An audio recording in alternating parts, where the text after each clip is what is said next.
हाय दोस्तों, मैं हूं राजेश और आप देख रहे हैं अपना प्यारा सा चैनल RSM क्लासेस। चलिए दोस्तों, आज स्टार्ट करते हैं। ये केमिस्ट्री का लेक्चर नंबर 4 है। यहाँ पर हमने 12th क्लास का जो पहला चैप्टर है विलियन, उसका लेक्चर नंबर 4 है। लगभग ये हमारा 1/3 पोर्शन इस चैप्टर का समाप्त हो चुका है। चलिए हम आगे थोड़ा अभी कर रहे हैं। देखिए, विलायक की प्रकृति, इफेक्ट देख रहे थे हम। तो विलायक की प्रकृति, यदि कोई भी विलायक जो है ध्रुवीय है, यदि कोई विलायक कैसा है, ध्रुवीय है, तो उसमें ध्रुवीय गैसें होंगी, उनकी घुलनशीलता भी अधिक होगी। ऐसे मान सकते हैं इसको, जैसे समान समान को घुलता है, समान समान को घुलता है, लाइक डिसॉल्व लाइक। चलिए, अगर हम बात करें ध्रुवीय विलायक कैसा हो, ध्रुवीय हो,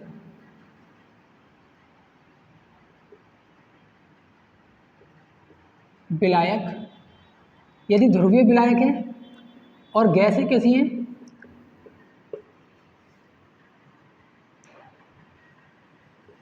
गैस भी ध्रुवीय है। ध्रुवीय विलायक हो और गैस भी कैसी हो, ध्रुवीय हो, तो घुलनशील अत्यधिक होंगे, तो घुलनशीलता अधिक होगी। यदि ध्रुवीय विलायक और गैस भी ध्रुवीय हों तो घुलनशीलता अधिक होगी। इसे अगर यदि आपको हिंदी में वैसे लिखना है लैंग्वेज टाइप से, तो लिख सकते हैं कि ध्रुवीय विलायकों में ध्रुवीय गैसें अत्यधिक घुलनशील होती हैं। ध्रुवीय विलायकों में ध्रुवीय गैसें अत्यधिक घुलनशील होती हैं। लेकिन हम वैसे लिखेंगे ना तो थोड़ा बोरिंग टाइप लगने लगेगा, इसलिए मैंने वैसे नहीं लिखा है, इस फॉर्म में लिख दिया है ताकि आप याद रख सकें। ठीक है, जैसे हम यहाँ पर लिख सकते हैं HCl, मैं यहाँ लिख दे रहा हूँ एग्जाम्पल में, यहाँ पर HCl हाइड्रोजन क्लोराइड गैस और NH3, ये दोनों जो गैसें हैं वो H2O यानी कि जल में अत्यधिक घुलनशील होती हैं। जल में इनकी घुलनशीलता जो है, घुलनशील कैसी होंगी, अत्यधिक होंगी। मैं तीर लगा रहा हूँ, इसका मतलब अधिक होंगी। ये लो, मैं हिंदी में ही लिख दे रहा हूँ, अधिक होंगी। ठीक है, अब हम पढ़ते हैं। अच्छा, ये यहाँ पर एक दिक्कत आ रही होगी, ध्रुवीय विलायक, ये हमें ध्रुवीयता की पहचान कैसे होगी, ध्रुवीयता की पहचान करने के लिए सबसे पहले तो ध्रुवीय बंध होना चाहिए। ध्रुवीय बंध क्या होना चाहिए, ध्रुवीय बंध, इसे समझ लेना है। ध्रुवीय बंध होता क्या है, कोई भी दो आपके पास में, जैसे मान लीजिए यहाँ से मैं बात कर ले रहा हूँ इसकी, हाइड्रोजन और क्लोरीन की। तो अगर मैं इनकी बात करूँ तो हाइड्रोजन का एक इलेक्ट्रॉन और क्लोरीन के एक इलेक्ट्रॉन से साझेदारी करता है, क्लोरीन के एक इलेक्ट्रॉन से साझेदारी करता है।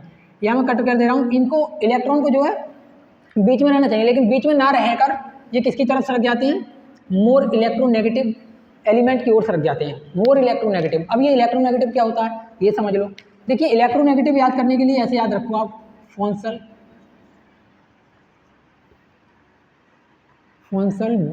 ब्रीसी, इस तरह से याद रख सकते हो आप। मतलब इनमें सबसे ज़्यादा इलेक्ट्रोनेगेटिव तत्व है वो है F, और उसके बाद ऑक्सीजन है, नाइट्रोजन है, क्लोरीन है, ब्रोमीन है और आयोडीन है।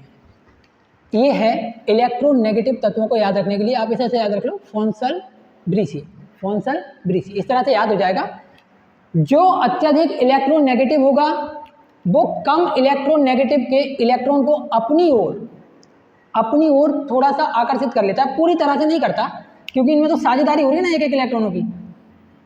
जिसकी तरफ से इलेक्ट्रॉन इधर को सरका है, इसका मतलब उसने दान कर दिया इलेक्ट्रॉन, जो दान करता है उस पर पॉजिटिव चार्ज, तो इसलिए मैं लगा रहा हूँ सिग्मा पॉजिटिव। सिग्मा पॉजिटिव का मतलब है बहुत कम, ना के समान, मतलब इस पर जो चार्ज है वो पार्शियली चार्ज है और इस पर नेगेटिव पार्शियली चार्ज आ जाएगा, पार्शियली नेगेटिव चार्ज आ जाएगा। ठीक है, तो ऐसे जो बंध होते हैं उन्हें कहते हैं हम ध्रुवीय बंध, या फिर ऐसे जो गैसें हैं उन्हें कहते हैं ध्रुवीय गैसें। ठीक है, कम से कम एक तो बंध हो, ध्रुवीय बंध, या इलेक्ट्रॉन यानी कि लॉन पेयर होना चाहिए। जैसे एन की लास्ट वाली कक्षा में ये यहाँ पर देखिए, एन जो है H से साझेदारी करता है, हाइड्रोजन से। अब ये बताइए कि यहाँ पर इलेक्ट्रॉन जो है वो किसकी तरफ सरका हुआ होगा, एन की तरफ सरका हुआ होगा या एच की तरफ। यहाँ से देखकर पता पड़ रहा है भाई कौन सा विधि, इसमें एच तो है ही नहीं, मतलब एच ईमानदार है, बेईमान आ रहा है इसके मन में, जिसके मन में बेईमान आ रहा है वही अपनी तरफ खिसका लेगा इलेक्ट्रॉनों को, वही खिसका लेगा,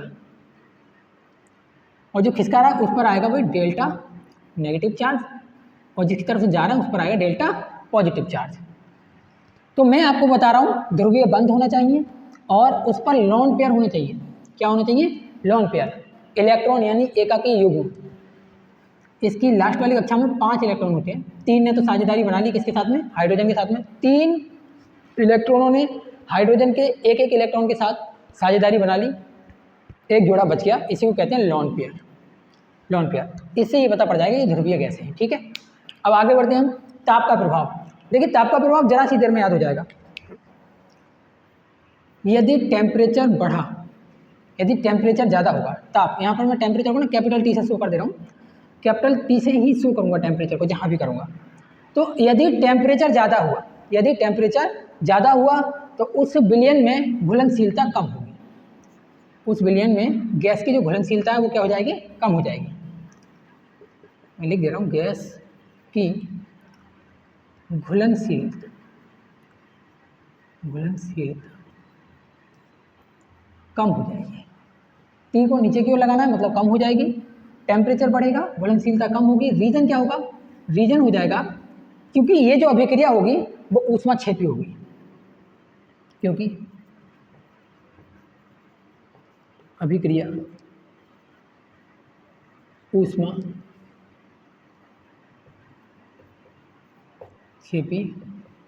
होगी, क्योंकि अभिक्रिया क्या होगी, ऊष्माक्षेपी होगी। अच्छा, यहाँ पर एक और भी है, एक मोर, ये जानने लायक फैक्ट है जो आपको याद रखना है। और फैक्ट ये रहेगा क्या, देखिए ये फैक्ट रहेगा, जैसे मान लीजिए हाइड्रोजन और हीलियम गैसें हैं, हाइड्रोजन और हीलियम गैसें हैं, उस पर ये बिल्कुल उल्टा ही प्रभाव पड़ता है। मान लीजिए अगर आपने टेम्परेचर बढ़ाया, टेम्परेचर बढ़ाया, तो टेम्परेचर बढ़ाने पर जो गैस की घुलनशीलता है, घुलनशीलता है वो भी बढ़ जाएगी। किसमें? जल में। किसके लिए? जल के लिए। तो टेम्परेचर बढ़ाने पर किस किस गैस के लिए है, किस किस गैस की घुलनशीलता बढ़ेगी भाई? H2 तथा He, हीलियम गैस की घुलनशीलता अधिक होगी। टेम्परेचर बढ़ने पर घुलनशीलता अधिक होगी। अच्छा, रीजन क्या दीजिएगा? तो रीजन में लिख दीजिएगा, ये जो अभिक्रिया होती है यहाँ पर ऊष्माशोषी होती है, ऊष्माशोषी, ऊष्माशोषी होगी। अच्छा, यहाँ पर एक दिक्कत ये है, अब आप सोच रहे होंगे ऊष्माक्षेपी और ऊष्माशोषी क्या है। जिन अभिक्रियाओं से हमें ऊष्मा प्राप्त होती है, जिन अभिक्रियाओं में ऊष्मा निकलती है वो ऊष्माक्षेपी होती है, और जिन अभिक्रियाओं को कराने के लिए ऊष्मा देनी पड़ती है अपनी तरफ से वो होती है ऊष्माशोषी। यानी जो अभिक्रियाएं होते समय ऊष्मा का शोषण करती हैं वो ऊष्माशोषी होती हैं, जिनमें ऊष्मा निकलती है वो ऊष्माक्षेपी होती है। ठीक है, अब दाब का प्रभाव पढ़ लीजिए। दाब के प्रभाव में क्या होता है, किसी भी गैस को किसी भी द्रव में घोलने के लिए जितना अत्यधिक दाब लगाएंगे गैस में उसकी घुलनशीलता उतनी ही ज़्यादा बढ़ जाएगी, गैस में उसकी घुलनशीलता उतनी ही ज़्यादा बढ़ जाएगी। जैसे मान लीजिए एक कंटेनर है, ये कंटेनर नहीं, ये गिलास बना दे रहा हूँ, इतना छोटा तो कंटेनर होता नहीं है। यहाँ गैस, यहाँ द्रव है और यहाँ पर गैस है, कोई भी गैस है, और ये इस पर लगा हुआ है पिस्टन, ये गैस के अणु हैं और ये भाई द्रव के अणु हैं। तो अगर इस पिस्टन को दबाकर, यानी कि दाब अगर बढ़ाया जाएगा तो इसमें गैस के अणुओं की घुलने की जो क्षमता है वो बढ़ जाएगी। यानी कि दाब बढ़ाने पर, दाब यानी कि प्रेशर P को बढ़ाने पर जो घुलनशीलता है, यानी जो सॉल्युबिलिटी है गैस की घुलनशीलता बढ़ती है, अधिक हो जाती है। दाब बढ़ाने पर गैस की घुलनशीलता अधिक हो जाती है। चलिए स्क्रीनशॉट ले लीजिए।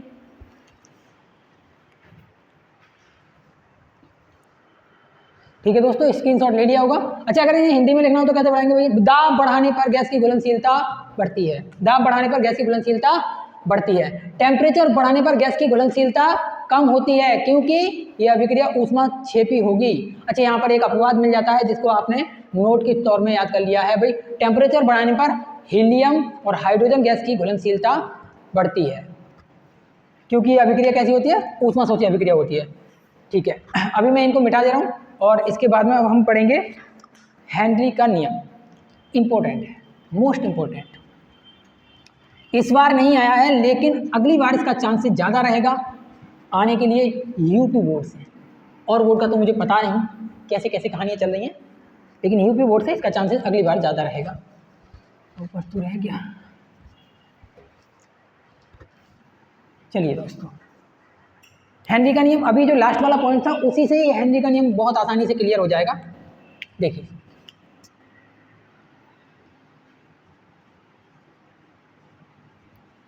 हेनरी का नियम लिख ले रहे हैं अंग्रेजी में भी, हेनरीज रूल।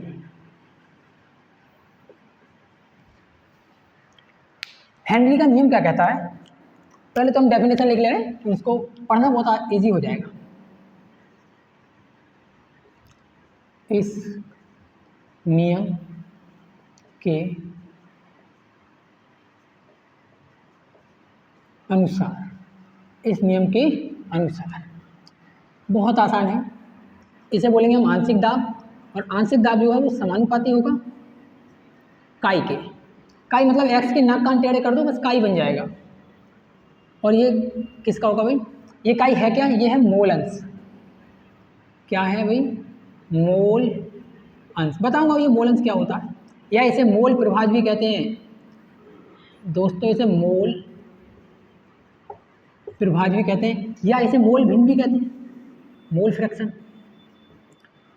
तीनों नामों से मशहूर है, तीनों नामों से मशहूर है भाई। मोल अंश, मोल प्रभाज या मोल भिन्न, आप कुछ भी बोलिए, मैं बार बार मोल अंश ही यूज करूंगा, बार बार मोल अंश यूज करूंगा। अब ये देखिए, ये क्या है भाई? गैस का आंशिक दाब। गैस का आंशिक दाब कौन सी अवस्था में होगा भैया? वाष्प अवस्था में। ये जो आंशिक दाब है कौन सी अवस्था में होगा भाई? वाष्प अवस्था में। बस यही तो नियम है खाली, और कुछ नहीं है। इस नियम के अनुसार किसी गैस का आंशिक दाब वाष्प अवस्था में उस गैस के मोल अंश के समानुपाती, का चिन्ह बैठाइए, समानुपाती होता है। किसी गैस का आंशिक दाब उस गैस के मोल अंश के समानुपाती होता है। कौन सी अवस्था में? वाष्प अवस्था में। कौन सी अवस्था में? वाष्प अवस्था में। ठीक है, अभी ये याद हो गया होगा, मैं लिख दे रहा हूँ, नोट बनाइएगा, स्वयं बनाइएगा, जितने शॉर्ट कर सकते हैं शॉर्ट नोट्स रखिए, और लैंग्वेज को बाद में आप लिख सकते हैं। ठीक है, इस नियम के अनुसार किसी गैस का आंशिक दाब कौन सी अवस्था में? यहाँ पर मैं लिख दे रहा हूँ वाष्प आंशिक दाब, दाब को मैं यहाँ पर पी लिख दे रहा हूँ। ठीक है, कौन सी अवस्था में? वाष्प अवस्था में। वाष्प अवस्था में किसी गैस का आंशिक दाब वाष्प अवस्था में, आंशिक दाब पी वाष्प अवस्था में उस गैस के मोल अंश के, उस गैस के मोल अंश के समानुपाती होता है। किसी गैस का आंशिक दाब वाष्प अवस्था में उस गैस के मोल अंश के समानुपाती होता है। यहाँ पर हम लिखेंगे भाई एक वर्ड, जिसको लिखने के बाद हमें सुपेरिटी लगेगी, इसमें मतलब अच्छा लगेगा। P इज प्रोपोर्शनल होगा, यानी P जो है समानुपाती होगा काई के, इसे CHI काई कहते हैं। वैसे कुछ नहीं है, जो आप X बनाते हैं ना, उसके थोड़े से नाक कान टेढ़े करने, इस तरह से, ये काई बन गया। अब यहाँ पर गैस का है तो गैस लिख दिया मैंने। यदि आपको नहीं लिखना है तो ऐसे रहने दो। और जब ये हटता है ये हटता है, तो हमेशा याद रखेंगे जब भी ये हटेगा एक ना एक कांस्टेंट छोड़कर जाएगा। इस कांस्टेंट को हम हर बार के ही बोलेंगे, लेकिन इस के की वैल्यू अलग अलग जगहों पर अलग अलग रहती है। ठीक है, तो यहाँ पर हम लिख देंगे भाई P, और जब हमने इसे बराबर किया तो ये कांस्टेंट छोड़ के गया क्या, के। अब क्योंकि हेनरी का नियम है तो मैं यहाँ पर H लगा दे रहा हूँ, तो पता पड़ेगा ये जो के कांस्टेंट है वो किसका कांस्टेंट हो गया, हेनरी कांस्टेंट। और मैं ये X सही तरह से बना दूँ, गैस। तो सब चीज़ें पता तो पड़ गई होंगी आपको भाई। जहाँ पर P क्या है भाई, जहाँ P मैंने लिखा दिया है, वैसे फिर भी लिख दे रहा हूँ, P आंशिक दाब है, आंशिक दाब। आंशिक दाब है किसका भाई, गैस का। आंशिक दाब है किसका, गैस का। ठीक है, और काई क्या है जरा बताइए, मोल अंश। अब बार बार मैं नाम रिपीट नहीं करूँगा भाई, मोल अंश। और ये बताइए के एच क्या है, के एच को मैं यहाँ लिख दे रहा हूँ, जहाँ के एच जो हेनरी कांस्टेंट है,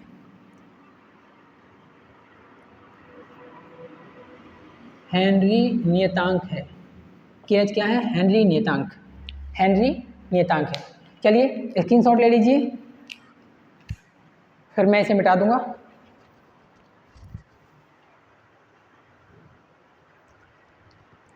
ठीक है दोस्तों, अब हम देखेंगे ग्राफ।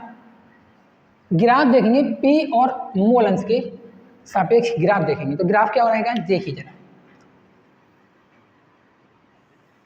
इधर मैं मोल अंश यानी कि काई गैस को प्रेजेंट कर रहा हूँ, ये एक्स अक्ष है, और ये जो है वो वाई अक्ष है, और वाई अक्ष पर मैं जो है प्रेजेंट कर रहा हूँ इस समय प्रेशर को यानी कि आंशिक दाब को।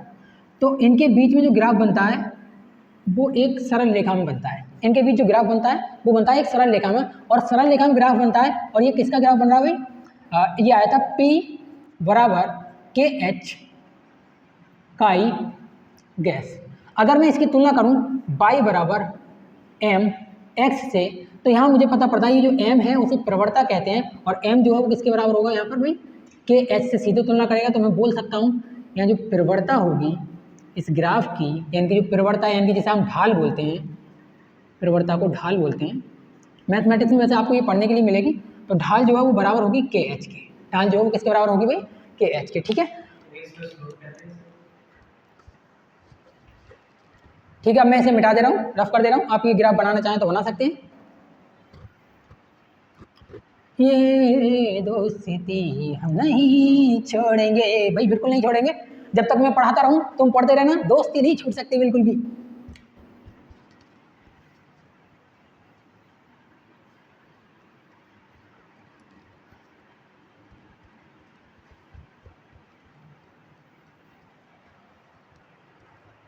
रोक दीजिए, रुको। ठीक है दोस्तों, अब हमने लिख लिया है हेनरी के नियम की सीमाएं।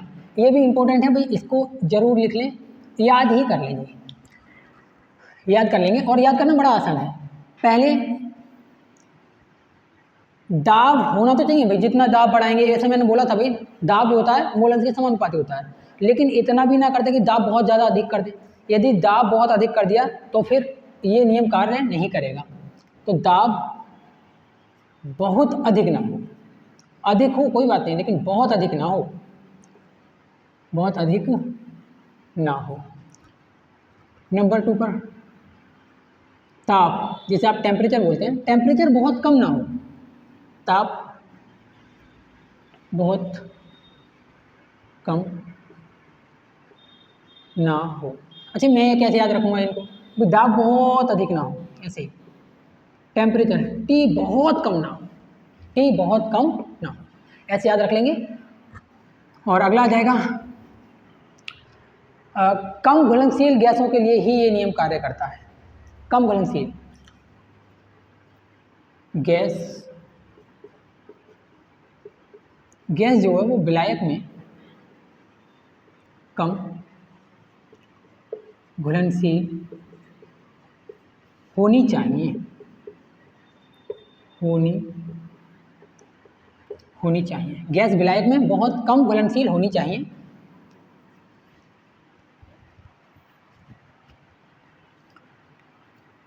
नंबर 4 पे।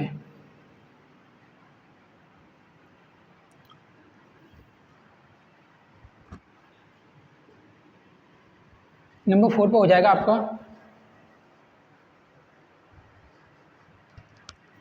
अभी मैंने थोड़ी देर पहले बताया था आपको ये NH3 वाला और HCl वाला, ये ध्रुवीय था।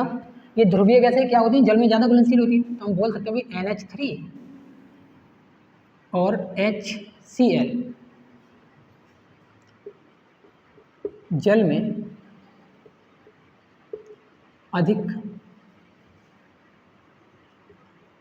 घुलनशील हैं। जल में अधिक घुलनशील हैं। आपको यहाँ बताना है ये नियम इसकी तो फिर बताइए ये जो गैसें हैं इस नियम का पालन करेंगी या नहीं। अभी देखिए मैंने बताया था गैस जो है वो विलायक में कम घुलनशील होनी चाहिए, यानी कि ये जो है जल क्या है विलायक, और विलायक में ये गैसें क्या होंगी अधिक घुलनशील। अगर ये अधिक घुलनशील हैं तो फिर ये जो है ये गैसें इस नियम का पालन नहीं करती। अतः ये इस नियम का पालन नहीं करती हैं। नंबर 5 पर हो जाएगा हमारा, अगर इन्हीं गैसों की मैं बात करूं NH3 और HCl hydrochloric gas, hydrogen chloride gas, तो अगर मैं इनकी बात करूं बेंजीन में, किसमें, बेंजीन में। अब बेंजीन क्या होता है ये आपको मैं सेकंड वाली बुक में बताऊंगा बहुत अच्छे तरीके से, लेकिन फिर भी मैं लिख दे रहा हूँ भी C6 और H6 में कम घुलनशील होती हैं, कम घुलनशील। अब ये कम घुलनशील है तो बताइए इस नियम का पालन करेंगे नहीं करेंगे।